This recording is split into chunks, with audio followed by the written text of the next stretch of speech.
back to my YouTube channel. If you're new here, please subscribe to my YouTube channel, like, comment and share. And if you're a returning subscriber, thank you and welcome back. So today's topic, we are going to first link up on what we've talked about. I want to remind you what is research. We said research is re, and it has two words, which is re and search. So where re means again and search means find. So we have a problem which we are trying to search again and find the problems and solve it. So we are doing the problem, we are solving the problem, and we are going to do it again and again until we find the correct findings. So today's topic, it's all about the research process. Research process is the process of starting any problem solving until the end, until you get the results. So we are going to talk more on the steps of research. So make sure you follow and listen to the end so that at least you can learn more. At least you can be able to learn from the first process, the first step to the last step. So thank you so much and welcome back to my YouTube channel. As I told you, my name is Rosemary Watetu. I'm working with Wall Street Africa Consultancy located in Nairobi, Kenya, and we do worldwide and Africa data collection on behalf of our clients, and we're going to learn more as we move forward. I need to make sure that you guys are be able to understand what we really do and understand what is market research and understand the importance of market research, because I don't want you to keep on making wrong decisions without the evidence. I don't want you to make critical thinking without trying to solve and get views from the people, and always following your customers, because as we said, customer is always right. So thank you very much for listening to the previous videos, and as we move forward, keep watching and learn with me. Come with me with this process, and I want us to learn and be together. I want us, by the end of all the topics I'll be talking about, I want you to be able to do a complete research from the start to the end, from the proposal side to the reporting. So thank you so much, and let us start our topic today, which is a research process. I told you I'll give you 7 steps on how to go about the research. So the first step is identifying a question. So you identify any problem. There might be so many problems around here, and let's say I'll give an example of our economy here in Kenya. So our economy and our inflation is poorly. So we are having a lot of inflation, we are having a lot of less circulation of money, just because of there are so many political issues happening around. So I'll give that as my example as we move forward. So the problem here is the political issue. So let's say our economy is affected by the political issues, but there are so many factors affecting economy, right? Yeah, they are, but I'll just highlight that one so that at least we can discuss and understand more. So we have political issues happening, and that is a problem that is affecting our economy. So as we move forward, we are going to learn and understand why and how to solve it. So as we say, the first step is to identify the problem, and our problem here is the political issues. So it has narrowed down and has affected our economy, and products are being overrated. There is no circulation of money, so things are just at standstill. Most of the businesses are at standstill. I didn't say all the businesses, get me right. I said some of them have been affected by the political issues. Anyway, we can't get every political issues affecting any business, just few of them, and those are the ones I'm going to talk about. So if you're there and your company is suffering from the political issues, make sure you talk to me and get the solution on this. So as you identify the problem, you also have a topic. You need to get that topic. What are we finding? What are we talking about? The question, what are you trying to solve? So that is the topic that's the first step that we are supposed to start. The second step is reviewing existing literature. So reviewing existing literature is going back to the previous years and comparing what had really happened, any issues that had affected the economy before. from the day you started, you want to compare, maybe let's say you start comparing from 2019 or maybe from 2020 until today, you need to compare the political issues, how it has affected. But we find back then in 2020, it wasn't more of political issues affecting our economy, but it was more of COVID-19. So every time we have different factors affecting our economy and different factors affecting every step of the work. So if you're in a company and you need to understand why is your business not moving fast, why is your business not having more sales, why is your business not gaining a lot of customers, maybe you're doing money lending and you need more customers, you're giving out loans and you find out that there's shortage of customers, there's low turnout, and also maybe you have a product there, you've gotten a product maybe for the bar soaps or maybe the edible products, and you're wondering why is my product not moving in the market, and you find out that there are other products that are moving just because they do market research, they do the feasibility studies. So you need to make sure that you understand the market well before you proceed with your product. So the third step is designing the study. So after you've already identified the problem, you've maybe compared from the previous year, so now you need to design that study. How do we design the study? Designing the study is making sure that you understand the methods that you are going to use. You have all the question narrowed down. You've written the question. If you need to understand 10 questions, write them down. Don't get tired. We're going to do that for you. So write all the question problems, all the factors affecting it.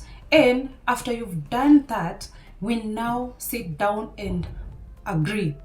This problem, is affecting which kind of people? Is it the young generation or the older generation? Is it the youth? Is it the older people? Is it which age is it affecting? So you sit down and get the age difference and the age gap. So you narrow down and identify which age gap are you targeting. Then from there you go to the methodology. When you're doing the methodology, you need to understand, how do I approach this? Do we need a random approach or do we need a systematically approach? So you need to understand all the approaches that are involved in this, so that at least you cannot make any mistake, but you're going to get the best findings out of this. So you identify all those things. You narrow down all the questions. Are we going to do the questions on face-to-face? Are we going to visit people's household? Are we going to do it as a key format? Are we going to do it as a focus group where you need a team of people in a round table and maybe do a discussion? So you always have to design and make sure that you understand what you are looking for. Do you need open-ended? Are you going to probe people to say yes or no? Are you going to probe people to just highlight maybe from 1 to 10 and give the ratings? So it's up to you now to design. That is how you do that is now the third step to design the study. Now we go to the fourth step, and the main and the one that has carried the most in this study. It's the collecting data, the data collection process. So here you need now to get the information. You need to go outside there and get information. We can't get all the information from the books, but we need to get the information from the horse's mouth. From the horse's mouth. So we need to understand, what do they feel about this product? What do they feel about this industry? What do they feel about the economy? We can't just keep on giving blind decision making, giving our blind critical thinking without having evidence. So we need the evidence, and when it comes to the evidence, that's when we go to the field and make sure we listen. We listen, but we don't judge. So we listen and we take all the points and all the information that they are giving out. We narrow down all of them and write them down. So we can use different methods of data collection. We can use different method of maybe online, offline, face-to-face. So there are so many of them, and I'll be talking about them later in the next topic. So I'll be talking more about the data collection methodology, all the things involved, the population. Maybe are you targeting the urban people or the rural areas? Are you targeting the social class A, the social class medium, or the low class people? Are you targeting age group between maybe 15 to 35, which are the youth or maybe the teenagers? Are you targeting 35 and above? Which is the group that you're targeting? Are you targeting the males or the female? Depending on your problem that you're trying to solve. So you need to identify that. You need to go there and get more information from the people. So data collection is very much important so that you can understand the information that people want us to discuss about, the information that they know about the factors affecting. What we said about the first topic was about the political issues. It was we said that we're going to talk about the economy of our country, and it is affected by the political aspect. So maybe we can listen to the previous things that happened. We had the Gen Z went to the field and they did demonstrations. So according to what the Gen Z did, was it right? Did they get the best results? Did they solve the problem that they were looking for? So those are the things we need to narrow down. We need to listen to those Gen Zs and make sure that we solve all their problems. We don't cover our ears so that we pretend that we don't know what is happening. We always open our ears and get more information from our people. The next step 5 is analyzing data. After the data is collected, after the information is collected, you need to narrow down and arrange it. You need to arrange into different grouping. You need to arrange into different questions. So make sure that you get maybe the graphs or whichever tool that you're going to do when doing analysis. So make sure you arrange all the outcomes, arrange them in a systematically manner so that at least we can learn more and get a clear indication on how to solve that problem. We go to the other step 6, interpreting the findings. We have so many findings. We've listened to people, we've gotten different views, we've gotten different way of thinking. So all those opinions, we narrow down and interpret the findings. The findings is, are you expecting this? Do they make sense? Are they solving the problem that we want? So that is how you interpret the findings. Depending on the question, you need to learn the question and interpret below and make sure that they rhyme with whatever you want to know. If it's a positive question, you don't need to, it's not okay when you find negative answers. It's supposed to be a positive answer. So make sure that you separate and interpret all those findings. Then the final and the 7th and the last point is reporting results. So this one, maybe the client had already funded for this project, and we'll say maybe you had a certain a company that had funded the project and they wanted to understand the economy of the country. And as I said, the first issue was about the political aspects, but there are so many of them, but for now we're just talking about the political aspect, at least for you people to understand what I mean. So when you're doing the reporting, you also need to make sure that the report gives the solution to the problem.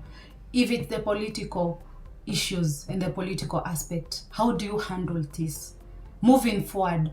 What do you expect to be done? What changes do we expect so that it can make sure that our economy is back to where it was? What are the steps that you're going to follow? What are the things that you're going to change in our economy so that at least we can get the best results on that?